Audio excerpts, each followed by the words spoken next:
Bună! Sunt Olga Ursu, sunt doamna doctor și vă invit la cea de-a 4-a ediție a podcastului Life cu doamna doctor.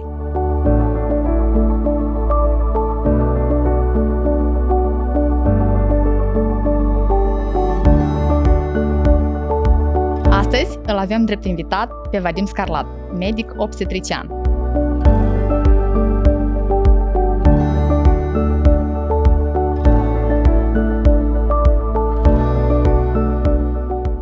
Domnule doctor, bună ziua! Bună ziua! Bine v-am găsit la noi! M-am bucurat să vin. Am dus tratative îndelungate cu domnul doctor să ajungă la noi, având în vedere programul extrem de complicat și calendarul în care de obicei apar urgențe.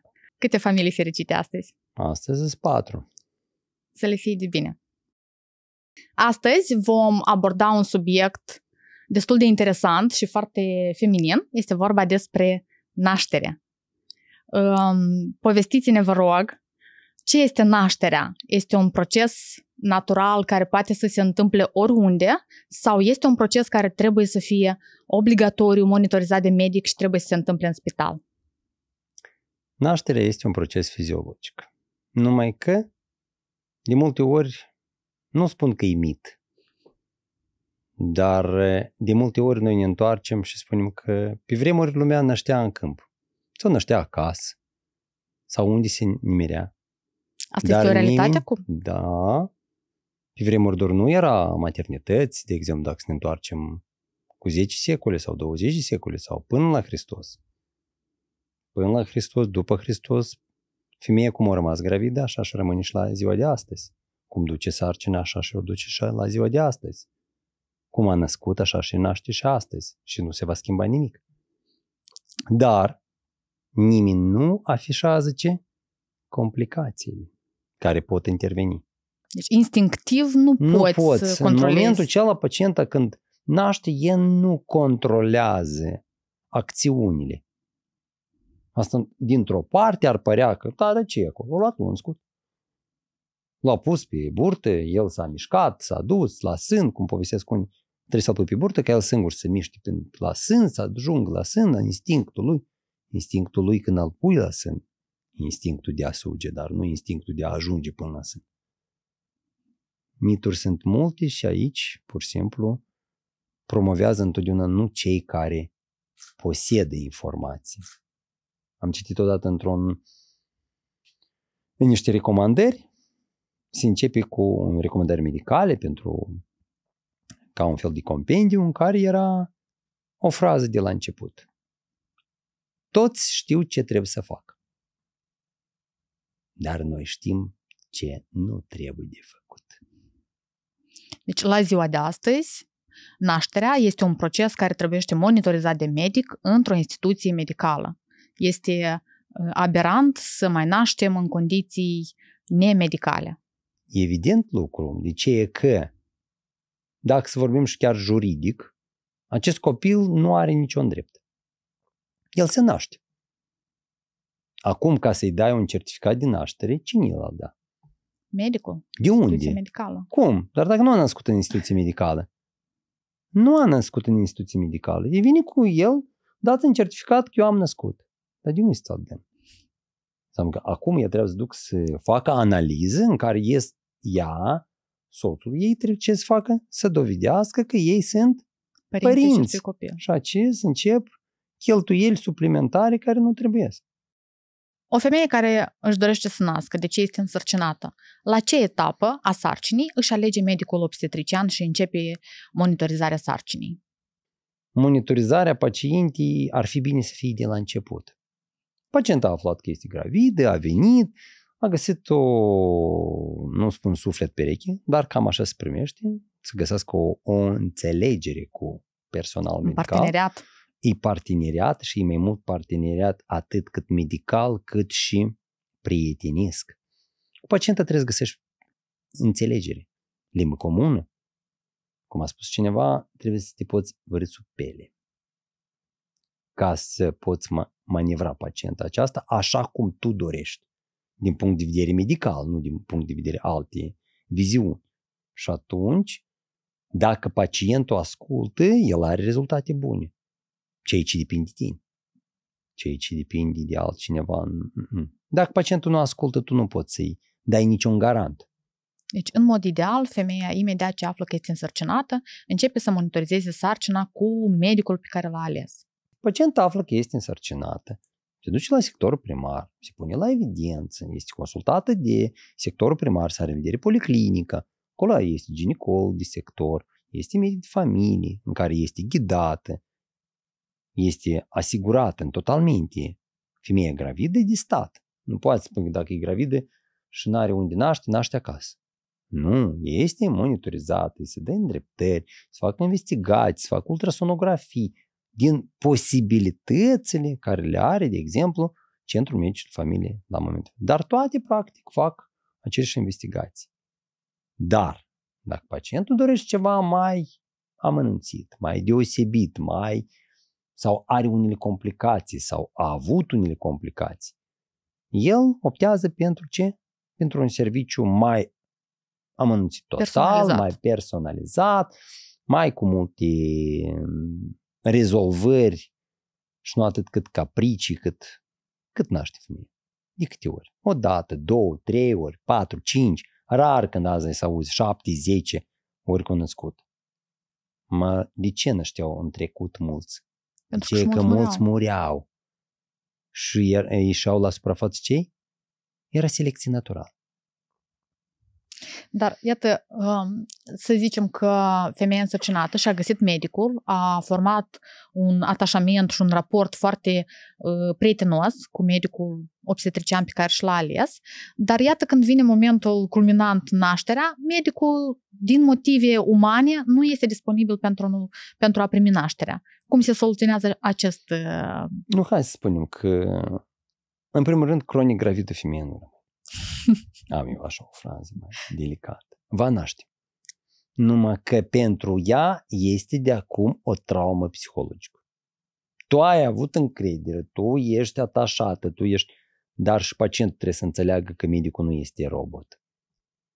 El poate să aibă unele probleme în care, imprevizibile, s-a îmbolnăvit, decedat Dumnezeu, cum spune, nu de Doamne, sau are probleme familiare, sau undeva au fost plecați, sau atunci nu trebuie să ducă supărarea. Mulți critică, trebuie să mă prind timpul, trebuie să-mi spui, eu trebuie să-mi găsesc pe altcineva, sau posibil, dar nu știi ce se întâmplă mâine. Fix așa ca și cu oricare pacient. Nu știi ce urmări va avea, ce complicații va avea, cum va decurge nașterea. Toți tind spre rezultat bun. Toți. Atât cât și pacientul, cât și personal medical. Dar, odată și aici a ajuns, ea vine, de exemplu, la clinică, ea este primită în alta fără abateri. Nu, că tu ești altcuiva, noi nu te luăm. Nu. În primul rând este o încălcare a legislației destul, dar nu etica, a legislației. Tu ai refuzat acordarea asistenței medicale. Nașterea este o stare de urgență în care tu nu poți să-i spui stai acasă. Sau, de exemplu, cum vorbim eu chiar și voi, ca stomatologi. Da? Bea un Dexalgin sau un Ketanov sau puneți ceva acolo, mâine să vii. Rabde. N-am mai vorbit pe chestia aceasta cu altcineva. Și am spus că rabde. Mai faci o procedură așa și tot e bine. Și pacientul din nevoie rabdă acasă. Măcar că și în domeniul vostru sunt complicații de urgență în care ele trebuie ce? Intervenite. Numai că acolo n-ai de facere cu încă un cetățean care așteaptă să iasă pe lume. Din subiectul abordat, vreau să vă întreb cât este de complicat să gestionați calendarul și cât este de dificil regimul unui medic obstetrician.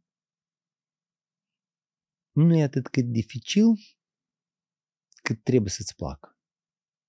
Dacă îți place, tu aceasta ai să faci oricând. Da, nu e ușor. Cu tine nu se poate de făcut un plan, cu tine nu poți face un proiect, cu tine nu poți să faci o deplasare, o odihnă sau un alt. Ori tu pui capăt pe tot, ai închis agenda și ai spus papa. Numai că azi ai spus papa, și mâine mâine poți spui, da, bine, eu sunt dispus pentru orice. Mâine gata. ritmul acesta tu trebuie să intri în el. Dacă ai intrat și tu îl poți ține ritmul acesta, atunci tu mergi mai departe. Dacă tu acest ritm nu îl poți ține, atunci mai bine leapă-de. Trebuie tare să-ți placă ca tu să-ți faci specialitate. Să poți să acorzi asistență și să primești satisfacția așa cum primești pacientul. E obositor. E greu, e riscant. Riscul e la primul nivel. Cel mai greu de gestionat sunt riscurile care apar. Riscurile sunt mari când nu știi la ce să te aștepți. Probabil că e direct proporțional și cu plăcerea pe care o primiți la lucrul pe care îl faceți. Eu am o frază cam mai dură, eu primesc narcoticul. Satisfacția de la rezultat ca narcomanul care își e doza. Sună dur, dar e realitate. Și mă regăsesc. Îți place, tu vrei să primești plăcerea împreună cu pacientul care așteaptă rezultatul.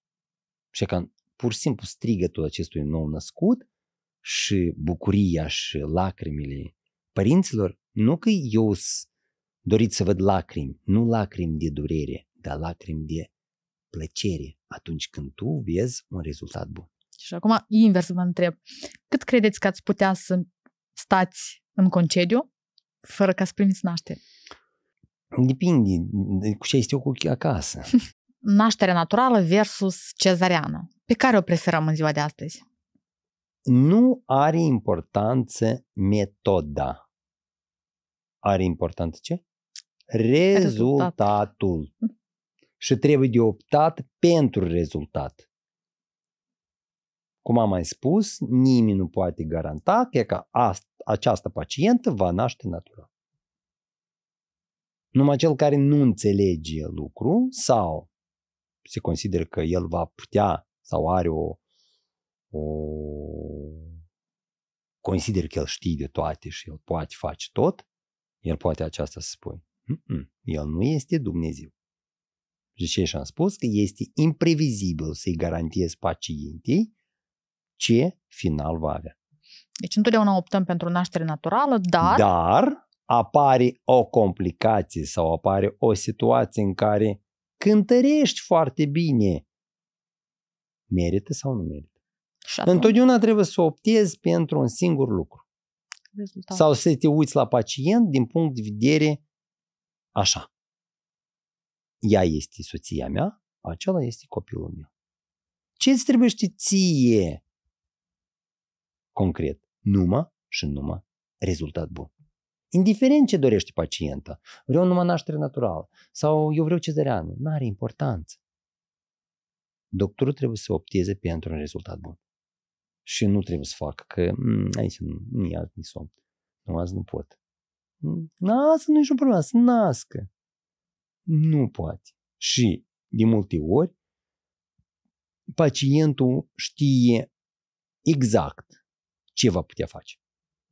El își cunoaște posibilitățile lui atât morale, să are în vedere psihologice, cât și fizice. De exemplu, dacă pragul de sensibilitate este foarte jos, tu ești gata bine să ții 24 de ore din ea să faci... Dar cât timp durează nașterea naturală? Poate să dureze 24 de ore. Poate și 24. Dar cum spunea, niciodată nu trebuie să se întâlnească răsăritul cu alt răsărit. Nașterea trebuie să termine până la următorul răsărit. Dar dacă tu întinzi mai mult, pregătește pentru complicații. Uterul e un mușchi, el nu poți să-l faci, să-l extenuezi. El nu are posibilități de luni de zile. Deci cezariana este tipul de naștere care intervine atunci când nașterea naturală nu mai decurge cu sau apare o complicație. În favoarea cui? A mamei și a copilului. Sunt situații când mergi și la alte riscuri. Dar tot pentru binele pacientului. Dar cât timp durează o cezariană? De lăudat, poți să te lauzi aici. Cel mai rapid care am făcut-o. O cezariană planică. Nu. Noi vorbim de rapid. Cel mai rapid de la început până la sfârșit, 17 minute. Dar noțiunea de cezariană la cerere este o actualitate? Eu n-am să deschid parantezele aici, deci e că atunci vor apărea multe întrebări, legislația nu permite, situația nu este, protocol pentru această situație nu-i, trebuie să fie după indicații. Dar indicațiile cine le pune? Medicul. Nu tot medicul. Dar eu dacă vin ca pacientă și spun îmi doresc să nasc prin cezariană, asta desigur că este incorect. Medicul care știe specialitatea, el a-ți găsească indicația. Chiar și dacă pacienta posibil să nu o aibă. Sau ea consideră că nu. Dar ce dezavantaje are cezariana? Eu nu văd dezavantaj. Eu văd. Care? Cicatricea. Depinde. Aici poți să te contrazic. De ce? Depinde ce fel de cicatrici faci. Povestiți ce cicatrici lasă cezariana. Aici nu merge vorba ce cicatrici lasă. Cicatriciul are 10-12 cm în zona pubiană. Ce fel de cicatrici? Ea totuși există pe piele. Și depinde cum ea este suturată, depinde cum este aplicată, depinde de posibilitățile organismului de a face cicatricii. Deci e posibil nașterea prin cezariană care lasă 0 cicatrici. Nu, ea nu rămâne. Sunt pacienți care nici nu găsești, încerci să o găsești cicatriciala peste un an sau 2, el nu-i. Bun, atunci pun altă întrebare. Dar nașterea cicatricii nu lasă. În care la cicatriciala se întoarce practic de fiecare dată când apare o întrebare. Care? Relația intimă. Traumatismul organelor genitale. E mai bun decât un cicatriciu care este făcut la locul lui. Deci, cam în 100% din cazuri, nașterea lasă o cicatrice, care poate fi ori în regiunea abdomenului, dacă e cezariană, ori în regiunea intimă, dacă este o naștere naturală. Dar nașterea naturală, de obicei se soldează cu rupturi sau necesită incizii sau sunt nașteri naturale care trec fără niciun fel de... Cum v-am spus, depinde de țesut, depinde de partea prezentată care vine. De exemplu, dacă are naștere rapidă, acolo țesutul nu dovedește să se întindă. Acolo pur și simplu țesutul se rupe. Acolo când nașterea merge până știșorul, țesutul dovedește să se dea la o parte, atunci și un alt. Deci atunci când avem rupturi sau incizii, aceste paciente necesită suturi. Suturare. Anestezie epidurală. La ce etapă a travaliului se efectuează anestezie epidurală și dacă se efectuează la toți pacienții? În primul rând, anestezia se discută. Fiecare manoperă trebuie să știi întotdeauna să o discuți cu pacientul. Și o propui. Uite, este necesar. Tu știi când ea este nevoie, nu când dorește pacientul. De exemplu, la deschiderea complexului să-i face anestezie epidurală, prima mea întrebare, de cine să nască? Cine se va screme? Sau nu, pacient a intrat și are 2 contracții, dar că ele sunt nepregătite sau are un singur centimetru, 2, faceți anestezie. Și ce să-ți deiți anestezie? Noi trebuie să avem o anumită etapă, sunt anumite condiții, sunt anumite cerințe, nu așa pur și simplu, faceți. Că intră în pachetul de naștere și vă rog frumos, e achitată și trebuie să ne o faceți. Da, o facem. Că acum ar fi 50/50, sunet la un prieten sau omiteți-mi, vă rog, pe acele care nu trebuie acolo. Că eu trebuie să văd la ce zghicesc. Se poate, dar asta nu dă un garant că noi vom avea ce? Rezultat. Deci anestezie epidurală cumva nu ne ajută. Nu ce ne ajută, ea nu ne ajută, dar ea trebuie făcută la etapa cuvenită. Și nu uitați că mai avem un copil acolo. La ce etapă? La o deschidere, de exemplu, când pacienta este epuizată. Ca atare cel mai mult se face atunci când pacienta este epuizată. Nu trebuie 2-3 ore ca pacienta ce să facă? Să se odihnească. Când avem un spasm acolo uterin, când pacienta, de exemplu, este necontrolabilă, da? Ea, de exemplu, pragul de sensibilitate este foarte jos, ea nu se poate controla, atunci ești în drept să-i propui ce? Anestezie. Că noi îți facem o problemă. Dar pacienta insistă numai la naștere natural, dar e de răbdat, nu vrea să răbde. Atunci tu ești gata să-i faci orice. Dar asta nu e garantul că făcând anestezie epidurală, ea va naște stând sub palmier. și i s-a adus un latte sau i s-a adus niște șampanie și este frumos liniștit și i-a adus copilul pe talger. Nu. Numai că pe fond de anestezie, de acum tu ai pierdut ce? Controlul asupra pacientului. De ce proporții de durere acoperă anestezie epidurală? E nu că acoperi, e pe o anumită perioadă ți-o acoperi, pe 2, 3, 4 ore.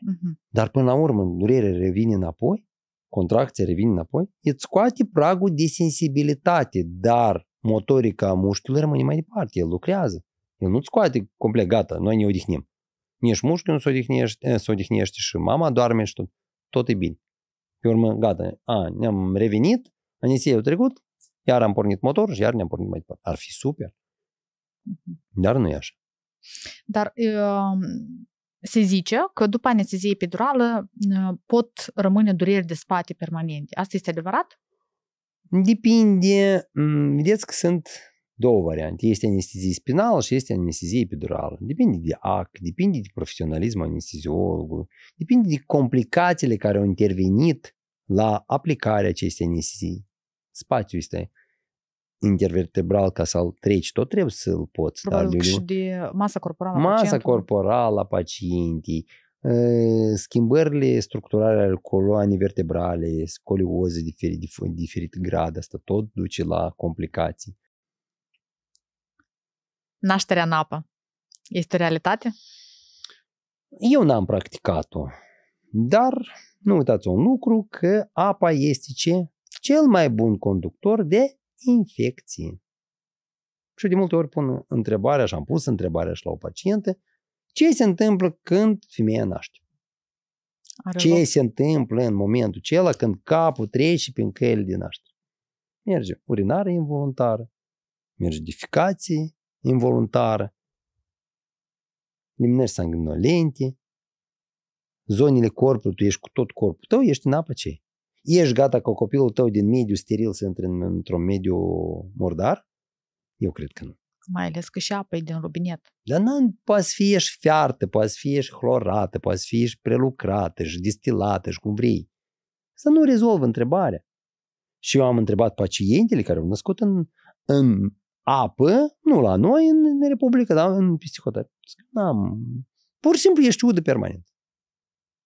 Și nu vezi nimic ceva deosebire. Poate eu n-am înțeles. Dar nu e nu e relaxarea asta. Aici e relaxarea. Momentul, stau sub duș, dansez pe minge, stau într-un fotoliu moale de puf sau un altă, sau stau în patru, sau stau în picioare, sau culcată, dominanta este cum? Pozitivă pentru tine, dacă tu te poți acomoda la condiția nouă. Și atunci tu te poți, dacă eu am sară, să fie bine. Dacă eu am să respir cum trebuie, eu am să am rezultat. Dar dacă eu am să suflet că dacă tu stai în apă, la tine să fie tot super, atunci da. Deci nașterea în apă este mult mai riscantă decât beneficiile pe care ar trebui să le aibă. Dumneavoastră, de exemplu, copilul se naște, poate să apară complicații, înseamnă că eu din apa asta trebuie să scoți, să te pun pe masă, un altă, sunt niște lucruri care trebuie să te gândești întotdeauna cu un pas înainte. Ce fac mai departe? Dar există instituții medicale care asigură așa serviciu? Nu știu. Știu că era cândva la maternitatea 2, știu că le făcut să aveau un bazin acolo sau o cadă cu apă în care îi puneau acolo, mă duceau cu căldarea apă, puneau. Nu, asta e un fel de... Eu la ziua de azi spun reclamă. Nu că cu rău sau cu discreditare pentru instituțiile date, dar asta e reclamă. Optez ca pentru fiecare pacient să nu se avânte la ceva, la promisiuni frumoase din partea forumurilor sau altceva, da?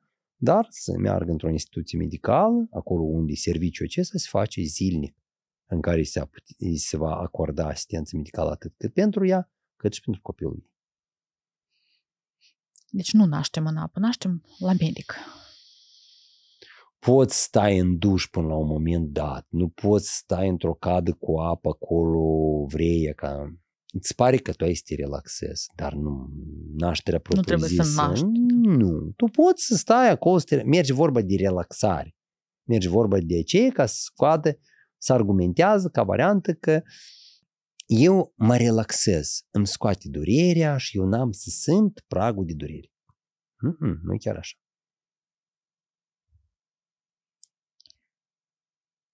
Unde este locul tatălui în timpul nașterii? De unde vreți el să stea?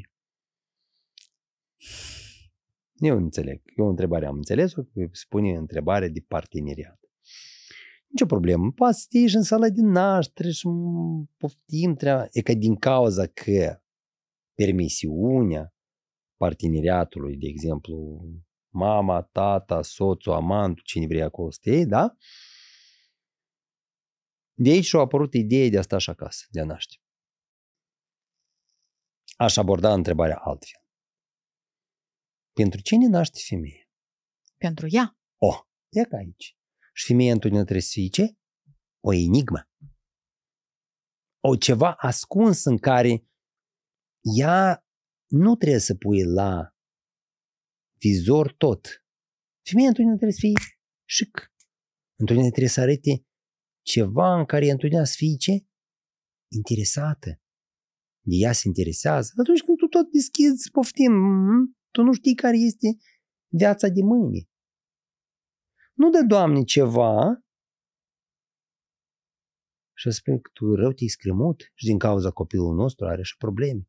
Și e de ajuns să-ți spui o frază de asta, te-o tăie total. Înțelegi? Nașterea asta e ceva. De ce nu luăm aceeași lume animală? Doar nu naște nici cu drumul. Ei se ascunde. Eu nu fac comparația cu o pisică și cu o femeie. Nu.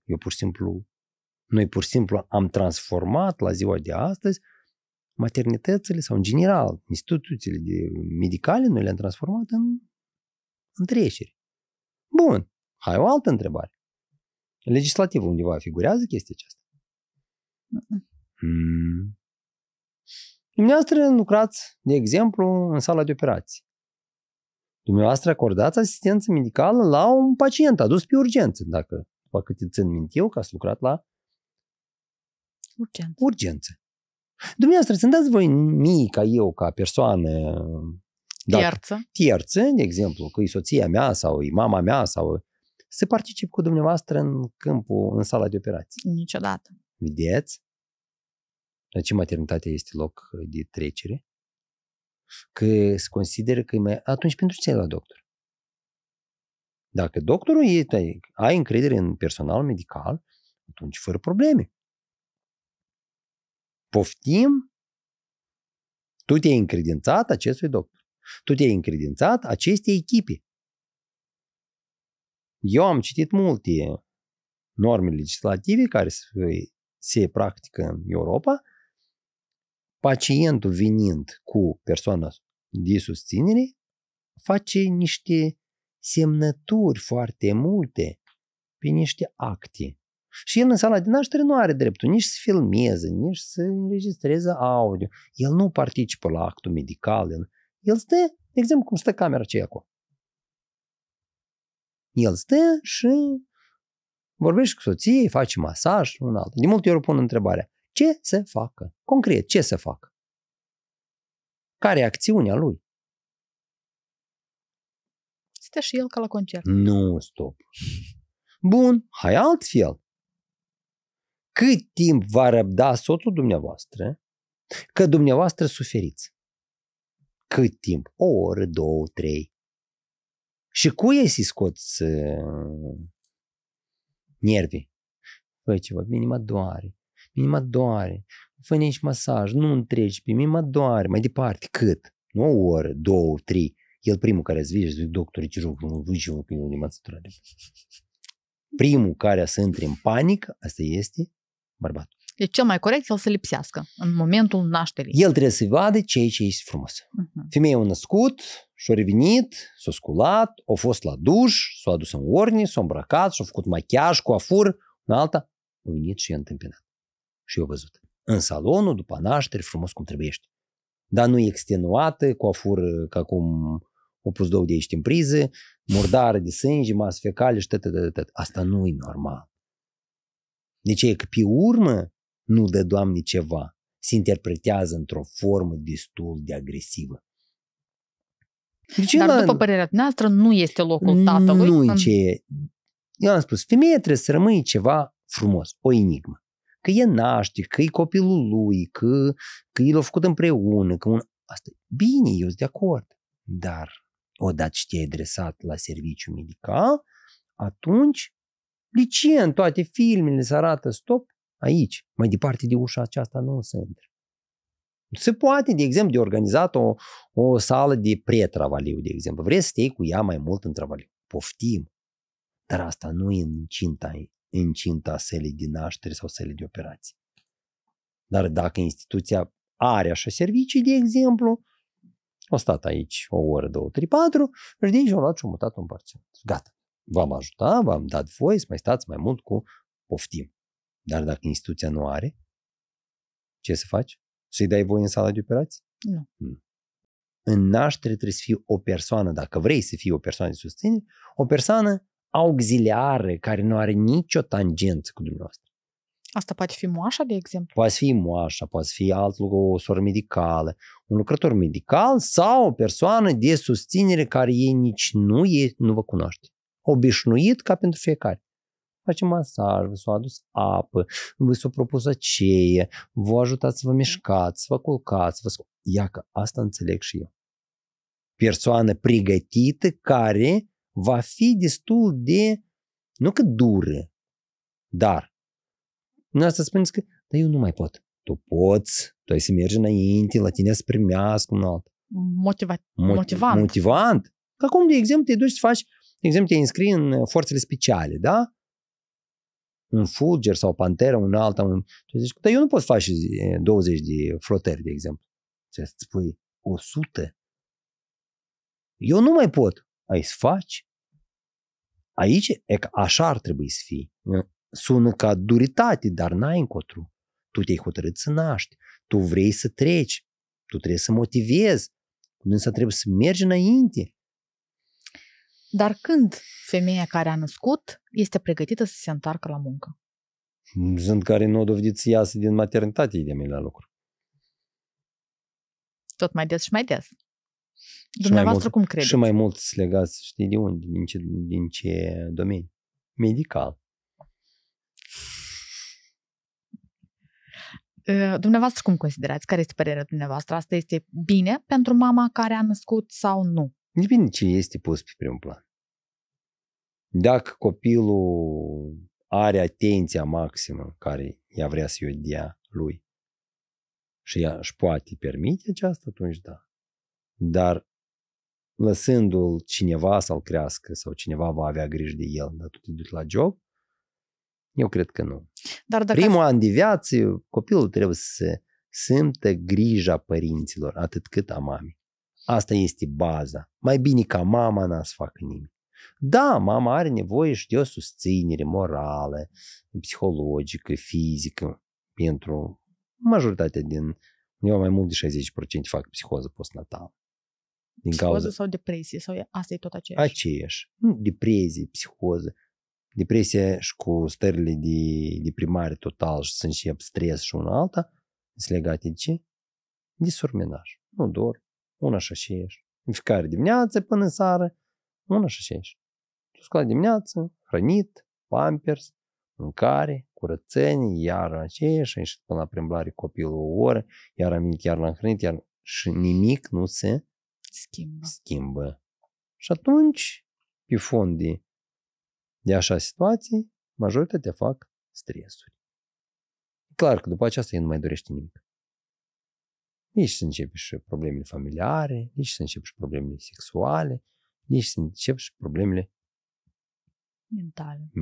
Și mai mult dar dacă ar fi să ne gândim la mamă, deci nu la partea în care ea îngrijește de copil, dar ea, fizic și psihic, când este pregătită să se întoarcă în sociu? Întotdeauna s-ar spune că măcar 2 luni. 2 luni. Uite, peste 2 luni, organismul și-a refăcut toate funcțiile sale și-a revenit la funcția normală, atunci un Occident cât le dă?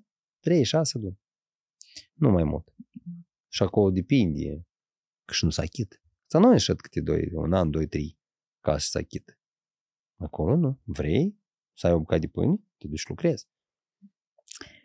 Domnul doctor, ca și în fiecare emisiune, avem 3 mituri pe care le dezbatem împreună la subiectul pe care l-am abordat. Unul dintre ele, pentru sănătatea dinților, femeia însărcinată trebuie să ia supliment de calciu. Nu are nicio atribuție. De ce? De ce? El trebuie să compenseze organismul cu calciu. Dar nu anume pentru dinți. Nu pentru oase. De ce Nu nu? pentru unghii. Dar pentru ce? Pentru Pentru fibra mușchi. musculară. Dar pentru femeia însărcinată, calciul nu poate să-i ajute la sănătatea danturii. E adevărat sau nu? Nu-i ajută pentru cum să-i ajute. Ea că dacă îți beau calciu, la mine n-a să fie carie, n-a să-mi cadă dinții și n-a să am probleme. Nu este adevărat. De Nu. ce? Consider că nu este corect. Nici e ca similarea lui pentru țesuturile osoase care noi le vrem să le avem rezultate de la ele. Noi nu am să le avem. Și atunci chiar și cel mai bun calciu care noi să-l luăm va fi absorpție? Nu. Nu. Sunt niște condiții în care trebuie să fie absorpția. Anumite, cum spune, de ce se dă calciu cu vitamina D3. Ca pentru ce? Ca să avem absorpția calciului în organism. Dar mai depinde și ce? E intestinul nostru. Dacă intestinul nostru nu absorbe produsul care noi îl folosim, ce s-a primit? L-am folosit. Ne insuflăm că noi îl folosim. Dar rezultatul este? Zero. Dacă pacientul a intrat cu probleme dentare în sarcină, noi putem să le facem din nou să fie dinți ca la nou născuți? Nu. Atunci? Deci, suplimentul de calciu în sarcină nu ajută la sănătatea danturii. Nu. Orice femeie trebuie să producă lapte matern. Nu, orice femeie trebuie să se hrănească natural. Dar nu toate pot să facă acest lucru. Deci acesta este un mit. Nu, că nu e mit. Trebuie să hrănească natural. Dacă nu produce nivelul ei hormonal, nu este suficient și ea nu are lapte matern, de unde să ia lua? Să încep, de exemplu, mulți nu dovedit încă să nască, de acum stimulează, provoacă. Se folosește lapte de ce? Se folosește ceai de ce că stimulează lactația. Se bei pastile de ce? Dați-i pace. Va apărea, primele 2-3 zile merge colostru. După aceasta merge laptele propriu zis. Dacă n-ai să aibă de unde, poți să o hrănești cât ce ne-ai dori. Și mâncare, și medicamente. Nu vei avea.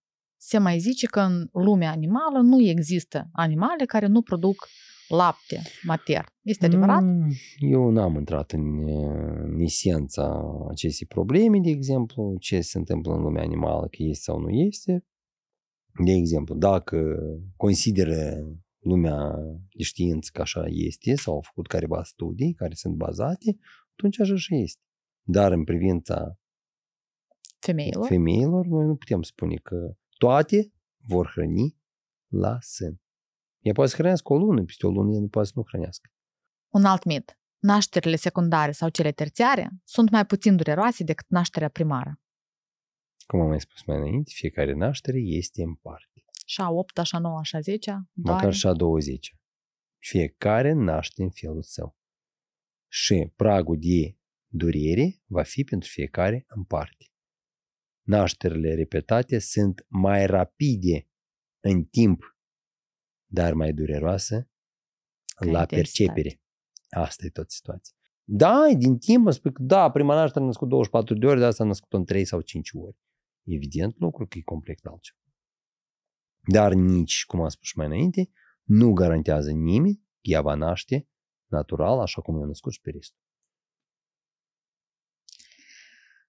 Vă mulțumesc mult pentru timpul acordat și pentru această emisiune extrem de interesantă. Sunt convinsă că și cei care ne privesc au fost la fel de captivați cum am fost și eu. Aceasta a fost cea de-a 4-a ediție a podcastului Life cu doamna doctor. Vă îndemn să apăsați abonează-te, like și clopoțel pentru a fi la curent cu următoarele ediții.